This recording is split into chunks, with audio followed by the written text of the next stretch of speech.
కాలం నీ పాదపు అడుగులతో మొదలయ్యే కదిలే మా బ్రతుకులు నీతోవలో కద. గంగా జలము తెచ్చి నీకు అభిషేకము చేతునంటే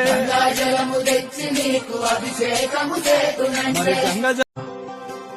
బ్రతకమంటూ బ్రతుకునిచ్చి బ్రతకనివ్వము వివరమేంటయ్యవరు అడిగే సర్వసుగంధసులేపితలింగం బుద్ధి వివర్ధన కారణలింగం సిద్ధసురాసుర వందితలింగం తత్ప్రణమామి సదాశివలింగం కనకమహామణి భూషితలింగం ఫణిపతి వేష్టిత